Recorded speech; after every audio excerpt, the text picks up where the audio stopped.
The North Apennines, Italy.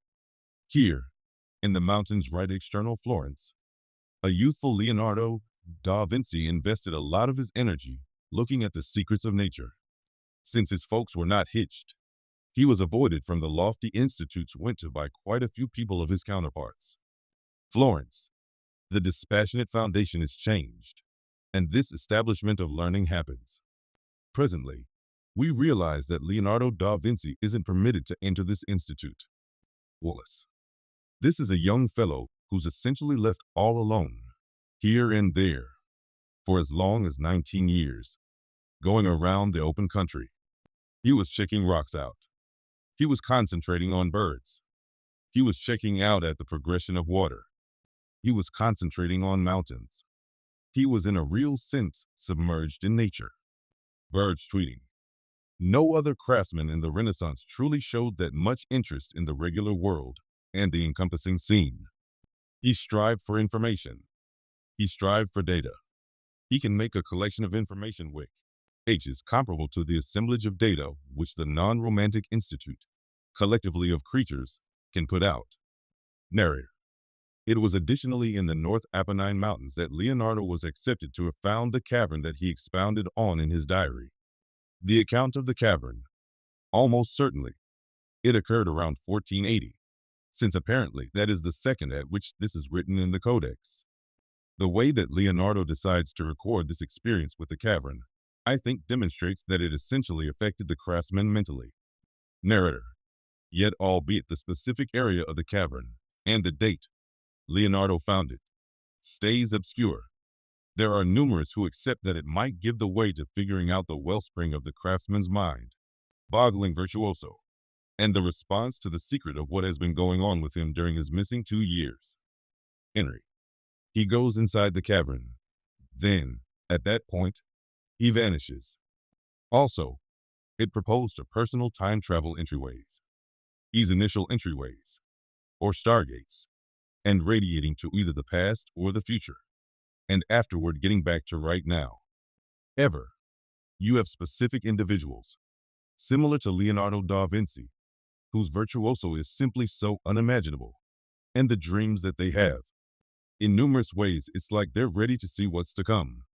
What's more, they won't simply impact the world then, at that point. In any case, what they will do will emphatically impact the world until the end of time. Furthermore, you need to ponder where individuals get this sort of motivation. Furthermore, on account of Leonardo, he had the option to see things and develop them. It might be said, things that we won't have for many years. Narrator. Is it truly conceivable that Leonardo da Vinci might have gotten his unimaginable inventive and logical information as the immediate consequence of an extraterrestrial experience? Or on the other hand, could Leonardo have fallen through a period entry, one which permitted him to visit the future as a matter of fact? A future where robots, helicopters, military weapons, and other astonishing machines really existed. Also, which the craftsman would later attempt to copy.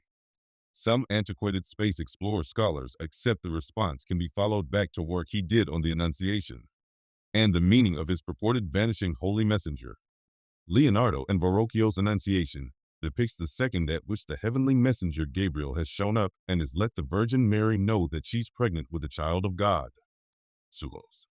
What a few researchers have hypothesized is that by painting the heavenly messenger in the Annunciation, so it vanishes under X beam, he is letting us know that, similar to Gabriel, he is the courier. And afterward, with his next painting, we're informed that this incredible gift to humankind has shown up. What's more, Leonardo da Vinci's commitments to humankind are genuinely a gift to the world. You should stop and think about whether Leonardo wasn't doing this since he was being empowered stealthily by some sort of extraterrestrial experts who were some way or another behind him. Could Leonardo da Vinci, the man many have called the best virtuoso who at any point lived, have been picked by extraterrestrial creatures to speed up the progression of humanity? Or on the other hand, was he simply attempting to impart the amazing future creations he had seen firsthand? Without uncertainty, the most persuasive character of the principal 1,000 years was Jesus. Presently, you go to the subsequent 1,000 years, Also, I accept Leonardo is the main, prevailing character, made the most commitments in the most regions during those 1,000 years. Any place we search in old times, we observe that a virtuoso was constantly related to superhuman, divine characteristics. Indeed, even today, we put prodigies on a different platform and nearly love them. This is truly something over humankind's time. So the inquiry is, where does this come from? What's more, at whatever point you investigate folklore, you'll likewise find that the masters were the ones who were made by the divine beings. Virtuoso and heavenly remain closely connected. Narrator, Florence, Italy, 1503. Leonardo da Vinci starts work on a representation charged by a well-off silk shipper for his significant other. In any case, it is a painting he won't ever leave behind, fixating on everything about what might be the most recent 16 years of his life. The Mona Lisa. It is just a representation, but it appears to have aspects and secrets that presently can't seem to be made sense of. The Mona Lisa's grin isn't the sort of grin that we will generally find in pictures. She appears to know something that we don't. Kemp, which begins as a picture, a portrayal of a lady, transforms into something else. It transforms into a sort of philosophical drug on the entirety of his scholarly worries. Narrator. What was it about the Mona Lisa that could so consume the last long periods of Leonardo da Vinci's life? What's more, how could he commit such a great deal his chance to a solitary 20 by 30-inch representation? There are a ton of hypotheses that Leonardo has secret images and mystery messages in his canvases. All that he's doing, he's reevaluating even customary subjects in the absolute starting point, and truly envisioning them in new and imaginative ways. For his entire life, Leonardo da Vinci integrated a procedure called reflect composing. Is it conceivable that he likewise involved a comparative procedure in his craftsmanship, leaving stowed away messages that must be uncovered with the utilization of mirrors? The mirror composing is something which characterizes him. Thus, the likelihood that he was likewise involving the mirror as an obscure aspect, by which he wants to have the mirror to see specific things put in his works of art, is really something which I think we really want to investigate. At Northeastern College in Boston, Massachusetts, visual originator Terence Masson utilizes PC innovation to look for buried messages in Leonardo's magnum opuses. You know that he was voraciously inquisitive about reflections and refractions and optics and the human life structures of the eye, and how that reflected impressions of tapered, formed mirrors. Narrator. Is it conceivable that Leonardo applied his mirror method to conceal secret messages in the Mona Lisa? Be that as it may, assuming this is the case, why, along these lines, our exemplary Mona Lisa, Leonardo's likeness generally had extremely sensational hand situating. This hand position was a piece of information to the passages of turn of these reflected points. So on the off chance that we attempt this, what do we see? Is this protective cap-formed animal just the result of a sleight of hand? Provided that this is true, why might a comparative animal at any point be found in one more popular composition by Da Vinci, Virgin and Youngster with Holy Person Anne? Well, this composition, Virgin of the Stones, we generally notice the emotional hand postures of Leonardo. Is that giving us a clue about where to put the intelligent plane?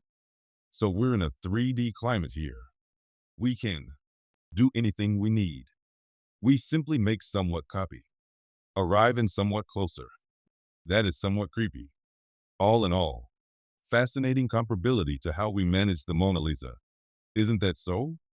We have something near present-day comprehension of outsider heads. Some point truly be covered up messages in Leonardo da Vinci's canvases, messages that uncover the craftsman's association with extraordinary creatures. Amboise, France, 1513. At Chateau du Clos-Luz, a 61-year-old Leonardo da Vinci starts work on what will his last paint. After 3 years, he finishes his picture of a male/female figure rising up out of a shadowy foundation. St. John the Baptist. Picture this canvas in a faintly lit sanctuary. Prior to lighting the candle, You see nothing. You light the candle, and the radiance of the fire enlightens the canvas, and there arises, against a dim foundation, Saint John the Baptist. What's more, the facing up to paradise, expressing, I'm from the light. I'm seeing to the light. He's highlighting another domain. Qualcoston, goodness. Yes, this is where divine insight comes from. This is the wellspring of everything. The main expressions of St. John are, I saw the light. I will come to this world. Amazing. Leonardo was encoding exceptional mysteries in his compositions. He needed to permeate his work for the people in the future with his own confidential message. His canvases are like gateways to a different universe, where the genuine Leonardo possesses. Yet, whether we're adequately large to acknowledge what he needs to say is very another matter. I think he had a few exceptionally unobtrusive messages he needed to pass on to not individuals of the tea time, but rather to individuals within recent memory. Also, we need to search for it. Could it be said that he is discussing extraterrestrials? Could it be said that he is discussing what's in store? Agents have as of late discovered a few pretty shocking things about Leonardo da Vinci's painting John the Baptist. Furthermore, they reflect the picture to make a twofold picture. And afterward, through an upgrade interaction, they're ready to bring out what is by all accounts the substance of an extraterrestrial. It's a really strange thing. Furthermore, we realize that Da Vinci utilized this reflecting procedure. Thus, this isn't something that is up to this point, got that he would do. Da Vinci is one of a long queue of craftsmen who have told us, starting with the old Egyptians and going through their early